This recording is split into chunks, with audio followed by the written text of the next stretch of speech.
Good morning and welcome to Ray's Breakfast. Hashtag what are you saying this beautiful Thursday morning on the 6th month of the year 2025.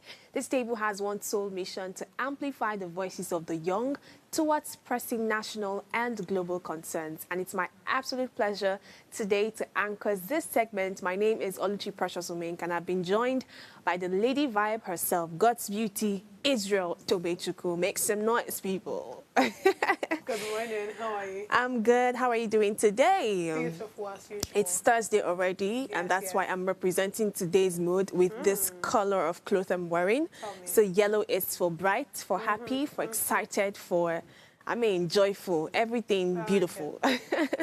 How are you feeling today? How do you feel like today? How do you feel that today is Thursday?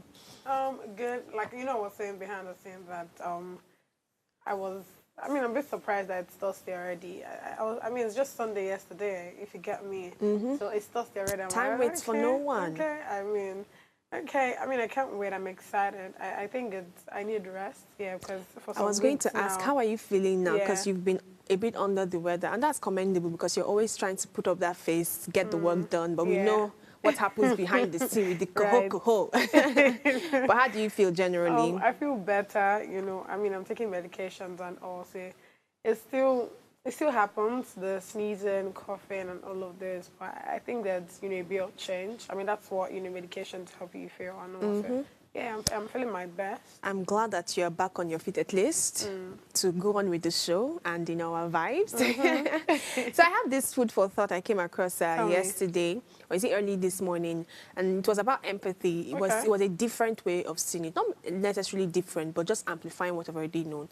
And the person was like, being empathetic towards people, towards their belief, doesn't necessarily mean that you forgo yours. Do you understand? Yeah. It just means that you are able to understand the humanness of people and where they are coming from. And you know what that made me realize? That sometimes growing up, or maybe because of the kind of conservative background I grew up in, I was a little judgmental to people and I was really not empathic. I'm not like the best in empathy now, but I'm able to reflect and compare. And I realized that probably I felt everybody should have the kind of childhood I had, the kind of experiences I had, the kind of knowledge or the things I was exposed to. But then if you look at it very critically, not everybody is exposed to what you're exposed to. People have realities that are different to them at different times. Some people say that some experiences are more real to the person going through them than the person narrating them. So all this shapes people's ideologies and how they perceive life generally. And it doesn't mean that, because of that, let me now take everybody's ideology as per best in empathy. Not necessarily, but also understanding that regardless of what you believe, I understand your humanness and where you're coming from. It. Exactly. And it's a very deep thing. People can use respect loosely. When it comes to biased stuff, sentimental stuff, you see that it starts changing. So it made me just reflect, and I felt like that's good food for thought, for everyone listening to us. Thank you to our subscribers, and let's keep that, subscribe button coming on. This is Ways Breakfast, where we talk about different things from politics to mental health to trending social issues. And today, Thursday, is just for the ladies to highlight a particular social cultural issues, especially in higher institutions. So we'll take a short break now. When we return, we'll look to the papers for the morning. So please stay with us. We'll be right back shortly.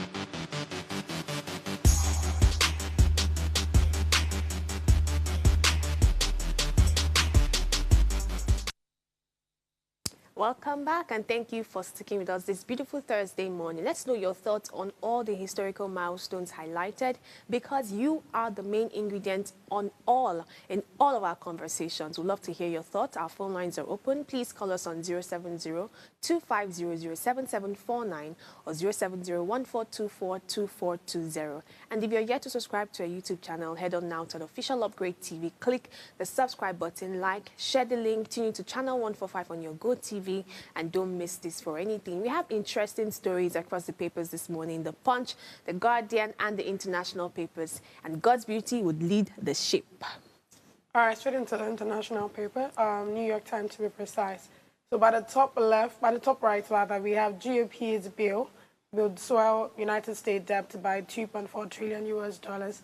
And at the main headline, we have Trump dreams of factory revival, but United States is short on essentials. Center left, a middle school athlete's next goal, 1 million US dollars. Then at the center right, students query echoed mocks, uproar ensued. Then far right column, we have the trailblazer of gay literature who bred sex, life, and soul. So the two headlines I'll be highlighting. The first one is at the top right, which is GOP, Grand Old Party's bill would swell United States debt by 2.4 trillion US dollars. So the Republican House has introduced a bill that would extend Trump-era tax cuts, a move the Congressional Budget Office estimates will increase the United States national debt by 2.4 trillion US dollars over the next decade. Then, despite experts' warnings, GOP, that's the Grand Old Party, leaders are pushing forward, claiming the cuts would stimulate growth. So this particular story is a very dicey one. So I'll start with, the proposal, right? That's the Trump-era tax cut. So what that is about is just like the way we have here in Nigeria, where we have the income tax, we have the company's income tax here. So imagine now that, in the United States, all of this, all of these companies, they pay less. They pay less than what they used to pay for their taxes, right? I think it's a good one, really. But then experts are saying that if you reduce, the price of, if you reduce the tax that are being paid by, by companies, it make it, the economy, what they use, tax for, right? So all of those things, you might not be able to, do it as they used to. So let me give you a practical example. Now, imagine a company like Amazon that probably they pay 50% of, their tax, right?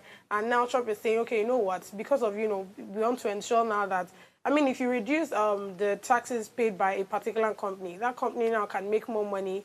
They can put into investment. They can now, be able to create job opportunity for people. If you look at the, the goal, that it's a big one and that can help the economy. Mm-hmm. But then is this something that would really sustain it? That's the problem. Because if you reduce the price, the taxes that, a company pay, it automatically means that whatever amount that you take out from there that you use to, channel for other sectors or help other sectors, you probably not see it like that. Mm-hmm. Then there's also tendencies that companies might not want to invest in other things. So what happens? Do you understand? So that's where it's, it's very shaky. It's always a dicey balance with some policies at times. Mm-hmm. It's benefiting some people and not benefiting the others. So what I would say is they should, find a balance. Like I said, I think Trump's, Trump on this one, right? The law, so not law per se, but like this particular initiative is a nice one. So I just hope that, they listen to the experts and see where they can be able to balance it. Mm-hmm. Now, this other headline I saw, this one says, students query echoed marks that uproar ensued. So we know how people feel about, so let's start with, Elon Musk's 2 cents on DEI, that's diversity, equity, and inclusion. So if you remember the last time we had a conversation, even Trump himself doesn't like DEI, right? Because then there was this aviation accident that we had one time in the United States. And before they even check if it's probably an airplane fault or whatever, he just said, no, it has to be because of, inclusivity in that sense. Mm. And what this DEI means, it kind of helps, people, where people that are not really sane. You have people that are, living with disabilities and all of that, being, brought in to be able to work. they should, I mean, the fact that they're able to bring these persons to, you know, assist in whatever way they can and they pay them, I think it's a good program. But then, is this something that is also helping the economy? That's the question. So Marx, of course, is not really in agreement with DIE, just as Trump is not, right? So there's a student... And I'm sure you know the reason why Trump isn't, because the Republican parties are very conservative, and the LGBTQ somehow falls into that category. So we're not going to DIE you anything. But then, for me, I mean, I've always said it on the table that when it comes to things like this, I'm always more concerned about, you know, if they can actually put in their 2 cents in. Are these people experts? How competent are they? It's not really about, oh, let's bring in people, you know, the fact that we don't see them, the fact that they're not given jobs, so let's just put them in, given, you know, because of the program and all. But then you have to ask yourself, can these people even deliver? Do you understand? That's what me I'm more concerned about, yeah. So this particular news, right, the student was asking, how important is this DEI safe? Is it really helping? So why some people are supporting and saying, no, this DEI is actually helping, it's assisting people. Some people are saying, no, why are you saying this? Why are you supporting, you know, the things that Marx and, you know, Trump has said? But yeah, that's all I have for you on the newspaper today. But there's a beautiful duo combo between Trump and Musk. You didn't know the things? It's so amazing, honestly. And I wonder if, well, I don't want to say much about it, but that duo is something... No, it's a simple thing. It's something that everybody is saying. I mean, Trump, you know the power that Trump has. Then Elon Musk, for his business to strive, you need that kind of power. So, you need the world it's a very wonderful business partnership, really. You think it's a business partnership and not a political one? Or maybe it's both sides. It's both sides. Political, I mean, for one person it's politics, for the other person it's business. So yeah. Interesting. Let me tell you what the Nigerian papers have. You'll be so surprised this time, God's beauty. Surprised or is it, or it's expected, like But this one is actually like a follow-up to a particular story we had last year, October 2024. So I was excited to see it back here.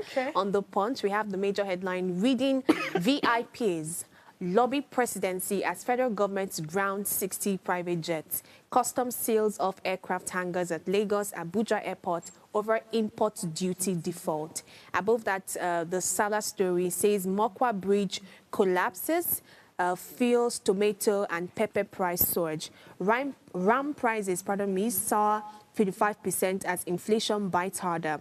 Lagos Ibadan Expressway, gridlock and traps thousands. I think that's majorly the story we have for the Punch. Let me take you through the details. There was this particular time, sometime last year, around October, where, you know, we heard that private jets for some rich individuals, businessmen, maybe even politicians would be grounded on the basis of the fact that they were defaulting with some import duties. So let me now tell you the full story. So to recover import duties from some private jet owners in the country, the federal government, through the Nigeria Customs Services, has grounded about 60 private jets across major airports in Nigeria. It was also gathered that private jet hangars in Lagos and Abuja airports were reportedly sealed up. However, owners of the aircraft, including bank chiefs and multinational oil companies, among other individuals, have begun to lobby the presidency to secure the release of their jet. Some of the grounded luxury aircraft include Bombardier BD-700, Global 6000 BD-700, Global 6005 BD-700, Global 75, among others. I hope I pronounced that the right way they are pronounced. Officials of the NCS and those in the aviation sector confirmed this in separate interviews on Wednesday. There are reports that duties are not being paid on the majority of private jets currently in the country, with the Nigerian Customs Service seeking to recover unpaid import duties running into several billions of naira. The Customs has asked that these private jet owners proceed on a verification exercise with the government. The exercise was to determine defaulters in the payment of import duty. The Punch reported that the federal government, through the Nigeria Customs Service, had planned to ground over 60 private jets owned by the very important persons in the country over unpaid import duty, beginning from that day. Now, this is very funny, because the reason why this private jets, you know, for these different individuals, influential individuals, are being grounded is not because maybe nothing serious. It's just you've just defaulted in import duties, and as recorded here, it's running into several billions of naira. You're a rich man. Why don't you want to pay? That's the simple question I'm just posing to all of them. So now it's showing that, you know, these people are going to lobby the presidency. maybe to secure or those back-end kind of release. Not very sure, but that's how it's looking like. And I'm like, why should we have billions of naira just wasting away, not being accounted for because you feel like, oh, I'm big and rich and I can evade all of this? Do you understand? I'm happy that it has been grounded. And that billions of naira has to be collected at this point, every single one of them. It won't be fair if, you know, some people go through the corners, maybe cut the cost and everything. And it just shows you a character problem. It shows you that even the rich, they will still, it doesn't mean that they will always want to take responsibility, financial responsibility on things that are kosher. They might want to bypass things. So most times you might think it's only the poor people that don't have financial responsibility towards major, you know, contributions. But it's showing here, why would you allow import duties to wait that long to run into billions of naira? 60. And you know, the people mentioned here, I'm sure some politicians will be included, multinationals in oil companies, business owners. I'm like, really? Just pay the money and let's have money in our country, I guess. So the Guardian also have some interesting stories here. It says Senator Natasha caught someone's Akpabio Nwaiboi for defamation. Mother, son, and others arraigned for allegedly assaulting vice principal in Ondo State. Gates deplores Nigeria's health budget as too poor. Foreign aid withdrawal. Donor fatigue hits 331 public health centers, over 400 staffs, and puts North in dire straits. We have more stories. It says NMDPRA awards gas trading, clearing and settlement licenses to JEX market. Rwanda records 220 billion naira profit in 2024 and revenue hits 4.1 trillion naira. Defection rumors swirl as Adeleke Fubara meets Tinubu in Lagos.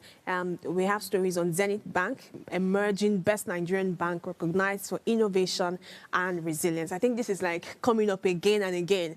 They are really, really hitting the bar at this point, and that's kudos to them. But that's not the major story I want to talk about. There's a story here that really catches my interest, and that's the one about, you know, when we were growing up, let me take you back. In secondary schools, if a teacher beats you in that sense, right, there's always the fear of who is going to come back to revenge you. And this particular story takes me back in time, honestly. So it's saying here that mother and son and others were arraigned for allegedly assaulting vice principal in Ondo State. So I wasn't able to get the whole full story, but it shows an assault on a teacher who is supposed to be a figure of authority in the educational system. And it's not just the mother that did. I mean, those days we used to hear stories of, if you touch me, sir, I'm going to call my mommy and the boys in our streets, or the thugs, they'll come beat you. In fact, I heard of stories of particular teachers that were disgraced on the assembly ground. Why? I think it's a very sad thing. Honestly, because maybe I came from the education line. I mean, I did education in school. So there are some people that you should have some sort of respect for. There are ways that you can talk about this whole thing. If I was a student then, I used to like it too, because that teacher needs to be dealt with. But looking at it now with a different lens, it's not the right approach. It's an insult to education. It's an insult to people who have dedicated their lives. It's an insult to the dignity of labor, because teaching is a job that shows a lot of dignity in labor. Do you understand? We know some teachers go off track sometimes, and the way they punish students can be really brutal. But I don't think you should be the lower person. You know, they say you went low, I will go lower than you went, to now start assaulting the teacher, even the students. And it's really disrespectful.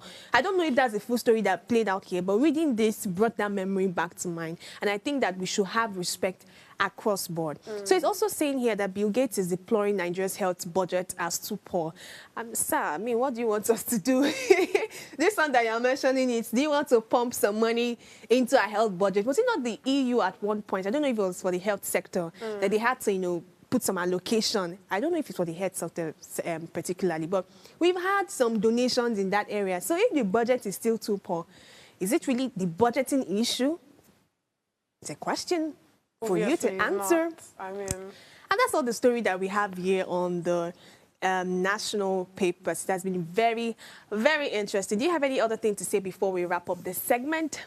No, not really. I think that, I mean, let me not say, at least no one is that bad, you know, except that, you know, education story. I just hope that we are able to find a balance, you know, around it, because just like you said, there are some teachers that have actually gone out of, disciplining that child to, abusing the child. And we need And I'm glad that our to discussion today is around higher institution, the education system, how things are going wrong, and how we can have solution across board. So this is another cue to our viewers as well. We want you to be part of today's conversation. Our phone lines are open. You can always reach us. Our topic today is on the growing concerns of the fetish practices in higher institution.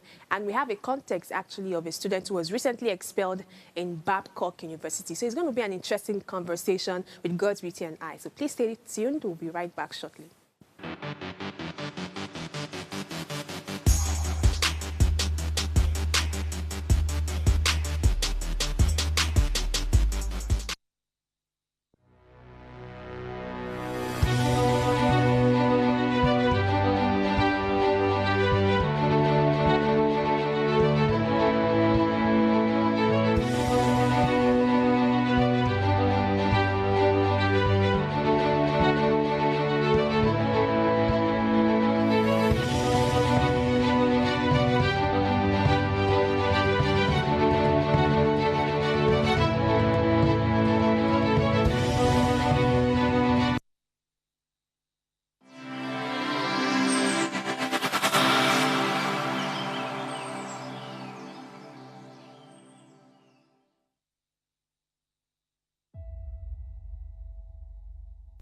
I describe myself as a polyhumanitarian, someone who believes politics should be rooted in love for country and empathy for its people.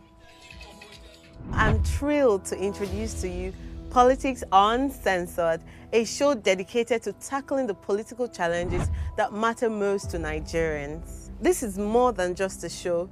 It's a space for honest, unfiltered conversations about the issues that shape our nation. From policy reforms to elections, leadership tussles to governance at all levels, and the overall political landscape in Nigeria. We will dive deep into how politics is impacting our everyday lives. So join me on this journey as we challenge the status quo, spark dialogue, and work together to build a brighter future for Nigeria. Let's make our voices heard and drive the change we deserve.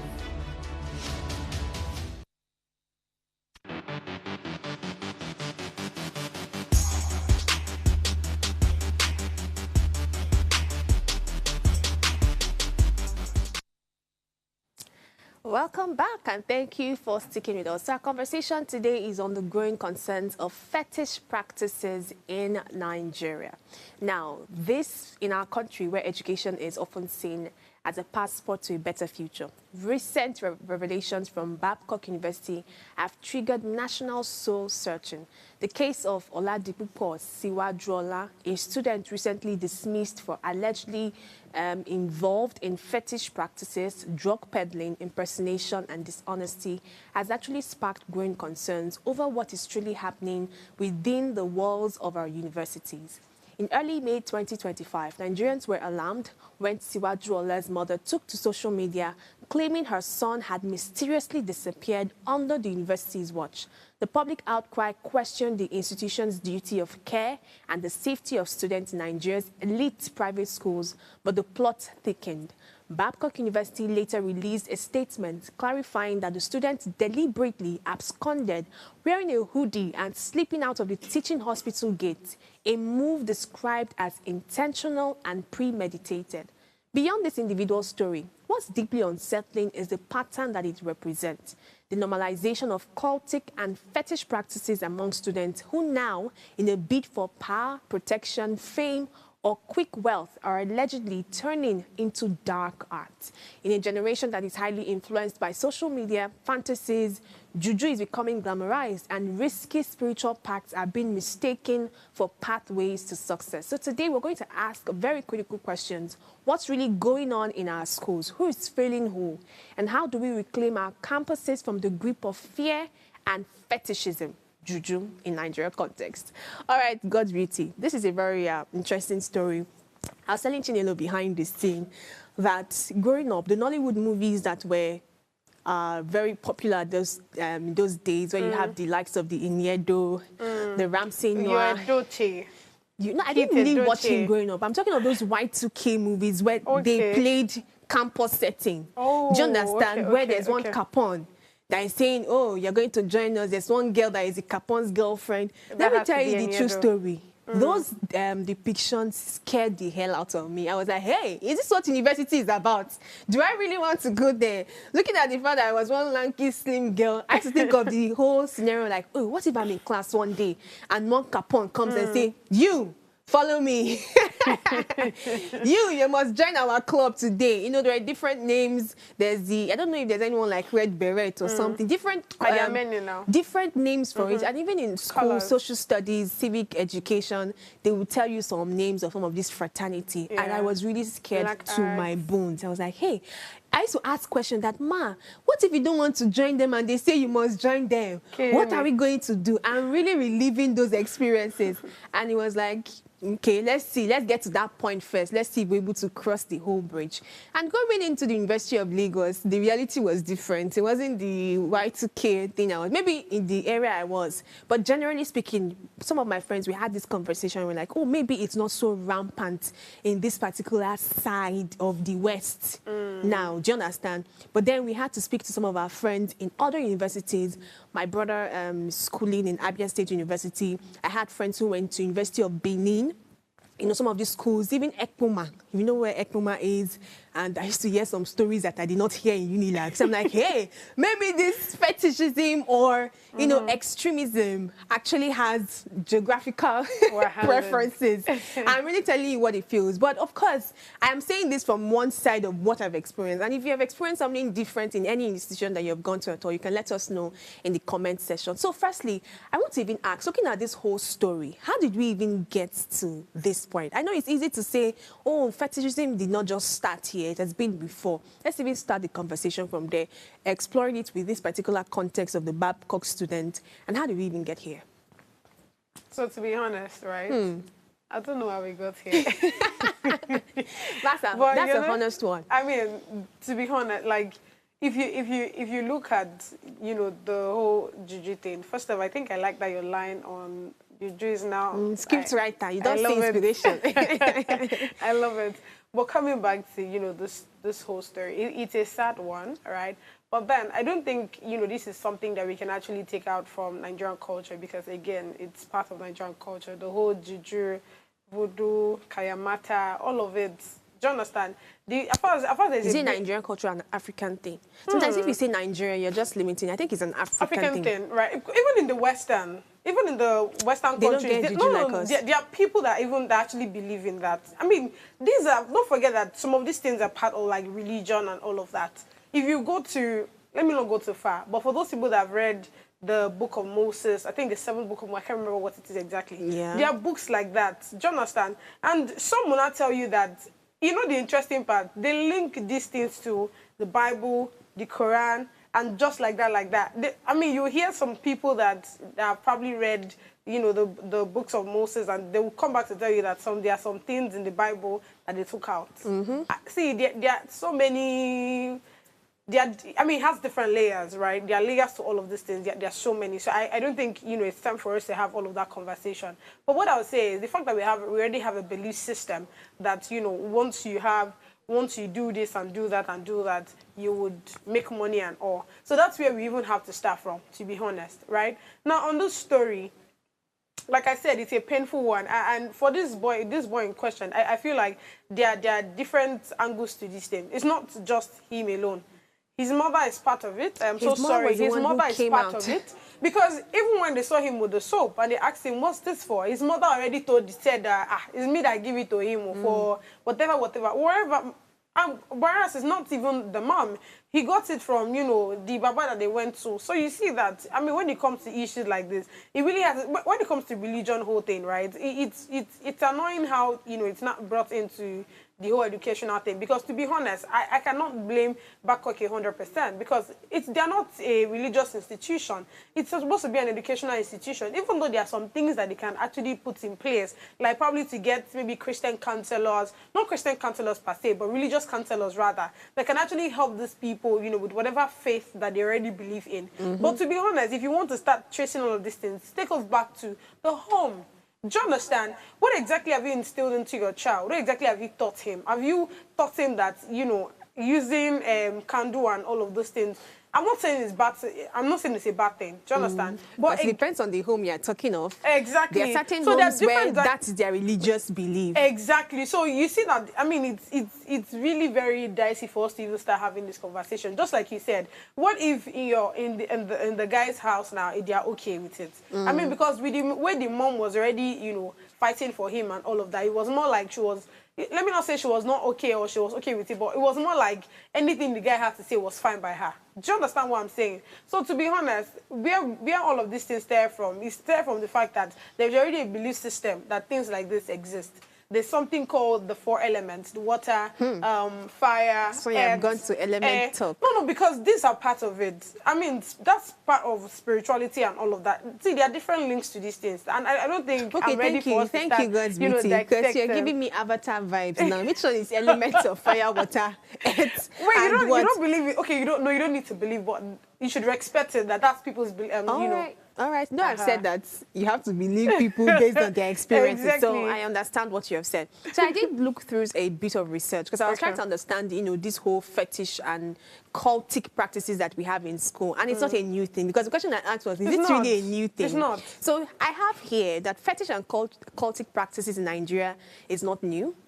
They trace back to the 1950s and 1960s, notably with the emergence of the pirate confraternity in University of Ibadan, founded by Wole Soyinka and others, which began as a social justice movement, but later spiraled into rival cults. Over time, many splinter groups adopted occultic and violent practices. And this is taking me back to some things I learned in school. So it was said then that they were actually, because the meaning of cults is a group of people with a different belief system from the others, doing things differently. Yeah, with similar ideologies for a particular cause. Yeah. And that was why. That was the background to how cultism in Nigeria started. So it was not necessarily supposed to be like a violent approach. It was people using with powers and all of that. It was just an emergence to actually go for social justice movement. Those period, they had a lot of movement. We want to see this done. I mean, maybe SCGs were not doing as much, so this movement will probably escalate issues more, and that's why they were existing at that point.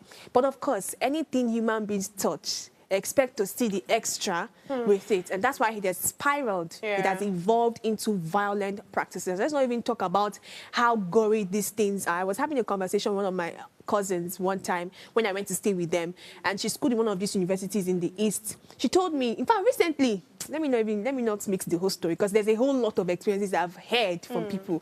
Funny, I've not had them firsthand. And she was like, in the lodge where they used to stay, you can just randomly hear gunshots. People are running.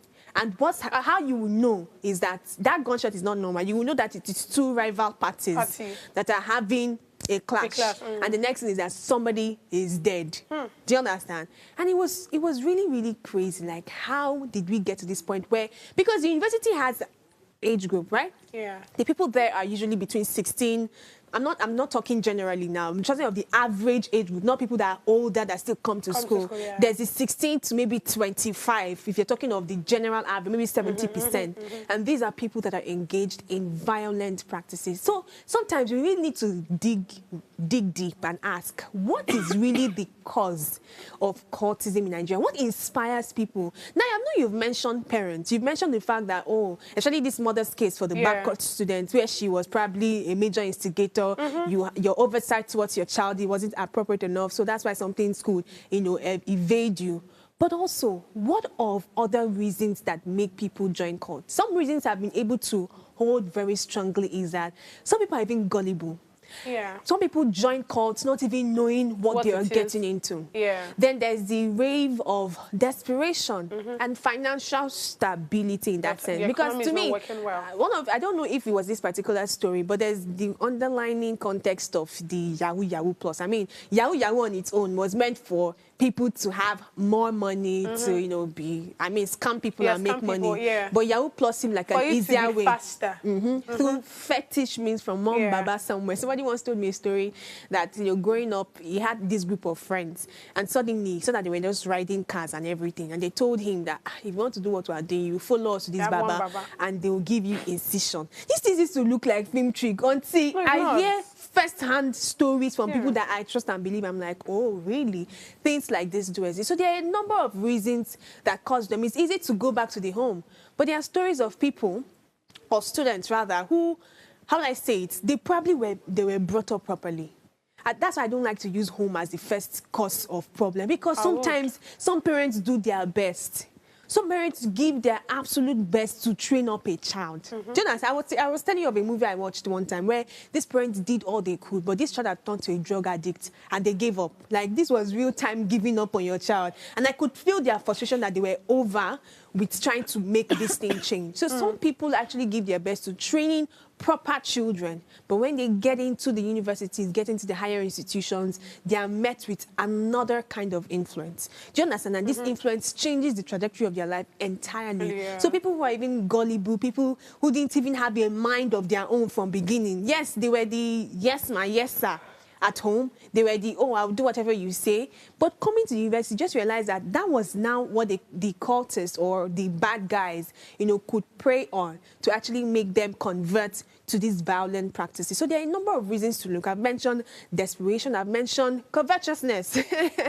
Let me use the 10 Commandments. Do not be covetous, Sabi. Is that how they pronounce it? Covetousness. Some people just want to make more money.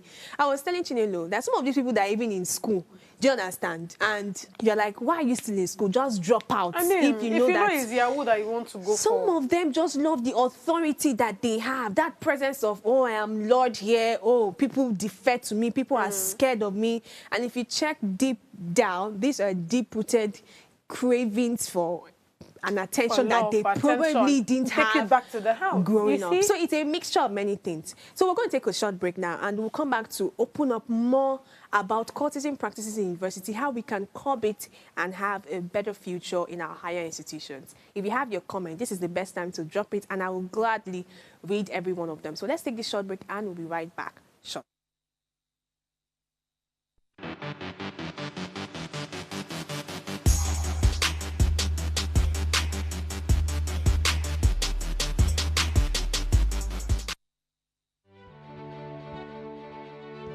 Nigeria, by extension Africa, battles a growing youthful population, and with little or no meaningful engagement, lives a ticking time bomb on our hands. We are a blessed continent with great wealth, both in people and material. Our focus on ways remains driving conversations that affects us all. Topics in the news, social concerns, politics, leadership, governance, empowerment, resource management, conflict management, finance, SME sustainability, technological innovation, food security, health, education, brain drain, our well-being, citizenship, and much more. Our goal is to continuously drive these conversations, keep them burning at the table to effect a positive change both for our nation and continent. Ways, what are you saying, has a secret ingredient that completes the conversation every single episode, and that ingredient is you. Our past conversations shaped our yesterday. To shape our tomorrow, we must keep talking. So, I want to hear you. Be a part of our live conversations Mondays through Fridays. And let's all have our say.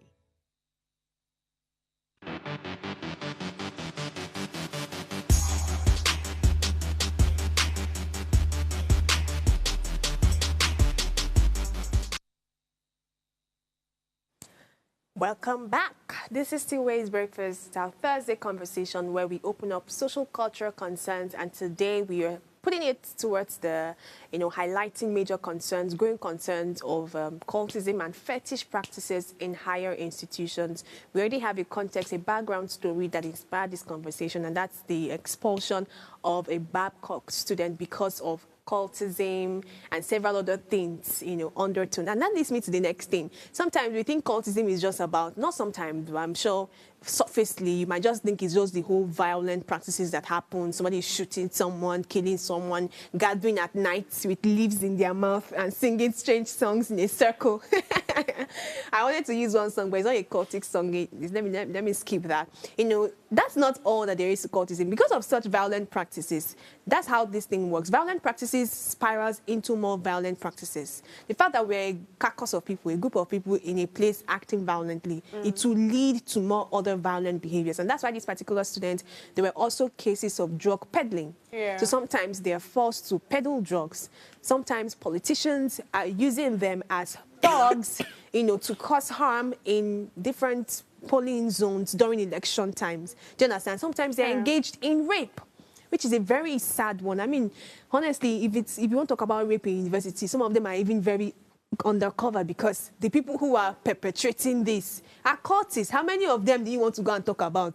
How many of them do you want to say, oh, this is the person that, did such actions to me? So one violent activity spirals into another violent activity, and this is the major reason why it should be curbed. I know the universities are trying their best in the sense that they offer the necessary precautionary measures to the best of their abilities and maybe try to mediate the situation if it gets out of hand. But I think there are more things that should be done, and that's what I want us to discuss today. How do you think universities, can how do I call it now, can ensure that they mitigate the spread of cultism in Nigeria? You mentioned one that was really keen, and that's on having counselors, people to help with, spiritual beliefs. Well, that would help having people that people can go to talk to about issues. Yeah.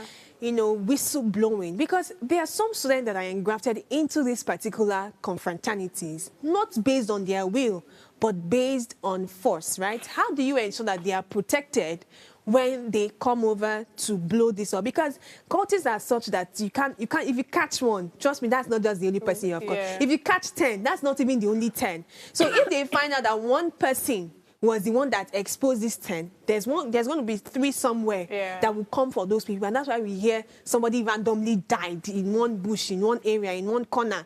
Do you understand? So sometimes it even becomes scary for students to become whistleblowers. Do you understand? Because I get what you're saying. If I'm the one, I'm going to mind my business. I want my foyer. And drink water. And drink water. I want my foyer to be my foyer. Let me not go and be doing Oyibo detective. I say, sorry, sir, I have something to tell you. In my classroom, I saw some people with some things. They will find out. So if universities want people to become more vocal in spotting them out, because the truth is, students can be able to spot them out more than teachers and even the environment, because we know the cultists in the hostels. We know the cultists in our classrooms. The teachers can have an idea, lecturers can have an idea, but students are the ones that really know who the bad guys are. So that means if they want to mitigate it, you have to work with these students. But how much protection are being offered to them? So if I'm going to hold universities accountable, is to ensure that maybe some sort of regulation or, deepened security can help these people be able to talk to them. Maybe some sort of anonymity as well, where it doesn't look like I have to go to the office and then somebody is identifying me going into this office regularly. Why are you always talking to this person regularly? Something fishy is going on. So maybe a system that is a bit secretive, that there's privacy, so that people can be able to be more vocal in exposing all of this as well. And I think that one way to, thankfully, the University of Lagos, I'm going to use that a lot. Before people get into the university, they do this drug testing. So if you're, in many universities, they do that. So if you're positive many times, I mean, you can't even, their admission has been forfeited. But this is what I don't like about it. It's a one-off thing. Right. Usually, it's just when you enter this. When people are entering, are they not entering with their best of behaviors? Of course. So you will hardly catch a 100-level student who is engaged in all of this. If we can start having recurrent tests, because many cultists are usually drug addicts as well. You know when I said that violence spirals into more violence. So if you want to start at least getting from that area, you should start having them currently. Maybe in every semester, I mean, there are 2 semesters in a session. In every semester, we can do like 4 tests. in the major faculties that you are suspecting. They don't want to call some faculties that have them in their numbers. Make a lot of tests for all of the students. Do you understand? And also, I'm going to put this here. We have teachers, lecturers that are also aiding these people. It's a very sad one. Yes. I mean, people that are supposed to be the ones to spot them. Discipline. Exactly. They are the ones that are aiding them. They are the ones that are their godfathers. They are like, oh, Baba mi afana. Do you understand? By giving you... Of course, I can't do it. I'm a Tish girl. Why should I be able to do that? Go, yeah, try your own. Let me hear. Baba mi afana. I'm not sure I got that too. But, you know, all of those, what they call it now, that association should be checked. Do you understand? That's why I'm always very wary of student lecturers and some students that have this unusual relationship. I know that students and lecturers should have cordial relationship, but other lecturers should also fish out some relationship that seems extremely cordial. Why are this group of boys always coming to greet you? You are not really the best teacher in the world. You are not really. There's something fishy going on. So if we become more, I don't want to say paranoid, but if we have our eyes everywhere, anything that seems odd, we are speaking out, we are investigating, maybe we'll be able to mitigate it. So mitigating this is from protecting students who are going to be whistleblowers, from teachers and the people who are supposed to have that authority. They shouldn't be engaged in this. It's already a fault. And if they are, they should not be pardoned, because some institutions have a way of pardoning these teachers. It's only the student that they are quick to expel. But for those teachers, they'll just let them lie low and they are back the next 2 sessions to teach because you don't want to look for more hands. No, that's pardoning the wrong things. So let me hear your own thoughts. How do you think schools can mitigate this? I think I'll just emphasize on that counselor thing, because to be honest, one of the reasons why we get to see a lot of these things happen is, most of the time is if you check the mental health of these people, they're not even okay. Do you understand? Yeah, because the fact that you think that the only way for you to make it in this life is for you to indulge in certain things, it already shows the background already. Do you understand? So there are a lot really, and that normally, before you see anybody act, the person is already acting on whatever he or she already believes or whatever he or she already thinks about. Do you understand? So I just believe that while we have a religious counselor, help on our faith, our belief system and all, I think we should also have a mental health, person. But the funny thing is that we those people go there. But at least we have to start from somewhere. Then they should also hold, so there's this thing they do in LASU, right? We have there's something in our law faculty that we call it the law week, where they teach us on everything law, how it happens in court and all of that.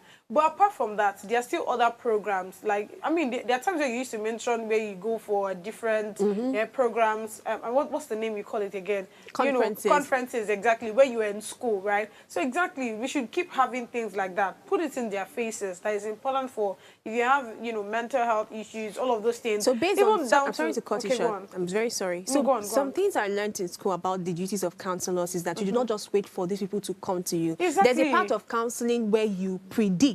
You are able to spot out people that it's not because you're trying to be stereotypical. That's the way Nigerian police. One time I was going on the road and the Nigerian police stopped in the bus I was in and told him, open your bag, let me search, because the guy had dreads and everything. So maybe that's not the only reason why you would want to do that. But if you walk in classrooms, counselors just sit in their office. Who do you think is going to come meet you there? Even the conferences that you have, why should they even come to the conference? Some of them are very boring in quotes rather. So if you can have them be in this system, go to these classes, monitor, ask lecturers who was acting weird, who was acting odd. Just the way they do it in primary and secondary school, some quality ones. You can do it there as well. And when you fish them out, you arrange for, well, you can't force in counseling. That's like the ethics. But you can cajole, you can convince them to, I think we should have a session together. I like to share some things. I like to hear some things that are happening with you in a very enticing way that can make some people open up, especially those that have been cajoled or forced or bullied into some of these fetish practices. But just sitting in the comfort of your AC off, nobody's going to come to you. And they are paying you for, the university, their security is not very secure. You can ask the guy now, how do you One stylish gate and man, very you gave funny. one gate man 30K. Let's can not imagine. loud it. You can but imagine. It happens. So, I mean, these are where we should also be concerned about. We should ensure that we have the right security personnel in place that are very vigilant, people that are very intentional about their job. Once you have that in place, then we should now have rules and regulations, very tight ones, very secure ones, so that when they themselves hear it, they will know not to do things like that. Do you understand? So, yeah, those are like the few things I just Yeah, I'm glad that we've touched in. some of these things, from the parents to the house, to the school. What about the student themselves, gullible students? How do you think they can protect themselves? I want you to advise a younger me that was watching Nollywood movie growing up and was so scared to enter the institution. What advice can you give? Because there's still people like that. And a lot of younger people are entering the institution these days. 14, 15, even though there's a mark of 16, they still cross it. Sorry. So if they're entering, how do you warn them? How do you give them, like, a signal of this is what is in the school environment, this is how you can spot and avoid it? So should I be honest with you? Tell me. I believe that whatever belief system you have as a child is what you've learned from your parents and the society. Do you understand? Where you grew up. Now, there was one time I was telling you that when I was on SS3, we had our government teacher. I don't know where he is right now. I wish I can see him, right? But I doubt if he's still in Ajigula. Now, we have our government teacher come one day. Like, we're not even having him that day. We're not having a subject. He came and he was talking to us. I think we were making noise that time. And he came, we wanted to, flog us and all of that, discipline us, kinda. And then he was like, oh, I want to tell you guys something. And then he said, all of you sitting down here, I'm very sure that not everybody here would go to the university. Now, when he said that, everybody was like, so are you praying? Are you wishing us back? No, all those kind of things. I was like, no, I'm just stating the reality. Now, I'm saying this so that you know and be prepared, just in case anything happens. You will not feel like a failure or feel a certain way about it. It went for that to say, some people will enter university this year, for those that have written jam. Some will enter next year. Some will enter 5 years from now. Some will enter 3 years from now. I'm just telling you that you should be prepared for life. Do you understand? Now, that's something that my parents has never told me before, to be honest. When I finished secondary school, we are just concerned about, oh, okay, so what are you going to do next and all of that. But they will not tell you, or the society will not tell you that, you have to prepare for life. I don't know if you get what I'm saying. There are lots of things that we are not prepared for. I think at the time on Gossip Girl, I was saying that nobody really tells us, and they never really teach us about financial literacy. You just wake up one morning and you see that your account is dry and you start thinking of what to do. I saw one quote somewhere. Somebody said, what is your advice for the next generation? And the strong face was like, don't come. I burst out laughing. Stay where you are. Don't bother coming. So you see, a lot of things that we are not really taught on, which is actually very wrong. But of course, how many things they won't teach us? They've tried. Do you understand? But that's why it's important, just like you said, you watch something and that thing has, instill in you. Someone like me now, I would have asked my mom or my dad, Daddy, I watched this thing.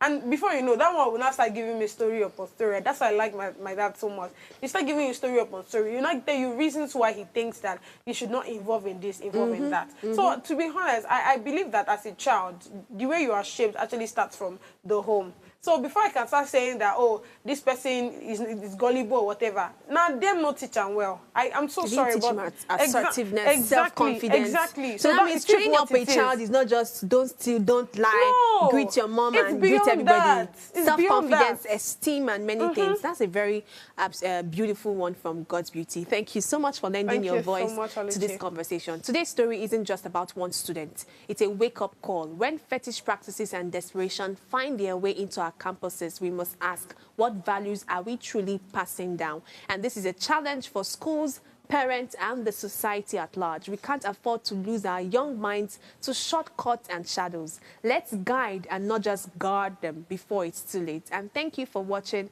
Stay aware and stay intentional, not international. See you tomorrow, 8 a.m. to 9 a.m. on Ways Breakfast. Bye.